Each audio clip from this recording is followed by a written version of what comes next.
เจ้าเนาะทีมงานสุดยอดสมุนไพรเฮาตอนนี้ก็ได้มาฮอดตัวแทนจำหน่าย เมืองคงเซโดนเนาะบ้านนาป่งเมืองคงเซโดนห่านแม่ลำไพนั่นเองเจ้าสบายดีแม่ เจ้าสบายดี เนาะอันนี้แม่นตัวแทนจำหน่ายของเฮาเนาะแม่ลำไพบ้านนาป่งห่านเพิ่น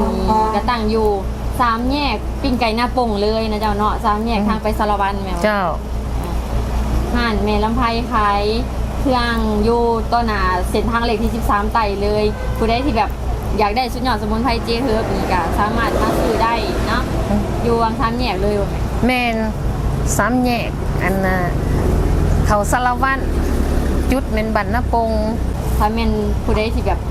มาบ่ถือหรือว่ามาบ่เห็นห่านก็สามารถโทรหาแม่ได้ เจ้า โดยโทรหมายเลขยังแม่บอกไปเลย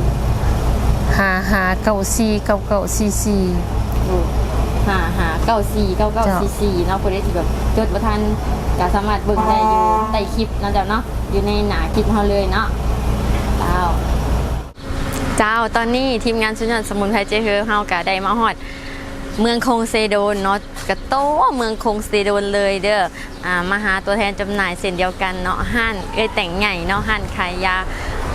แต่งใหญ่อยู่ต้นหน้าธนาคารเอซิลิดาสาขาเมืองคงเซโดนห้านขายยาทิพดาวันโอสถเดี๋ยวเฮาเข้าไปหา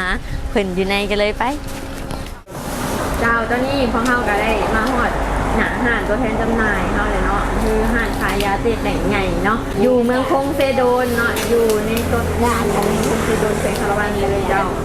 เจ้าสบายดี โดยสบายดี ไปได้เนาะสุดยอดสมุนไพรเจเฮิร์บมานี่ได้ขายดีอยู่บ่ โดยขายดีอยู่ เจ้าเนาะสำหรับลูกค้าท่านใดที่อยู่ใกล้เมืองคงเซโดนหรือว่าถ้าอยู่ใกล้อยู่หมอเนาะเมืองคงเฮาก็สามารถมาซื้อได้อยู่ที่ห้านขายยาแต่งใหญ่เนาะอยู่ตอนหน้าธนาคารเอทิลิดาหรือว่าอยู่กับใส่สวยกันกับศูนย์คูโบต้าศูนย์มากใหญ่เลยเนาะอยู่ในเมืองคงเซโดนเฮาเลยใกล้ๆกันกับตลาดเนาะ โดย นี่แหละใกล้กับตลาดเมืองคงเฮาท่านใดที่สนใจหรือว่ามีปัญหาเรื่องสุขภาพเนาะว่าจะเป็นโรคความดันตั้งทรงเบาหวานหรือว่าปวดเมื่อยตามกระตุ้นกระโตมีปัญหาเรื่องโรคกระเพาะลำไส้หรือว่าภูมิแพ้หอบหืดเนาะก็สามารถมาเอาเงินไทยเจคือของเราไปหาประทานได้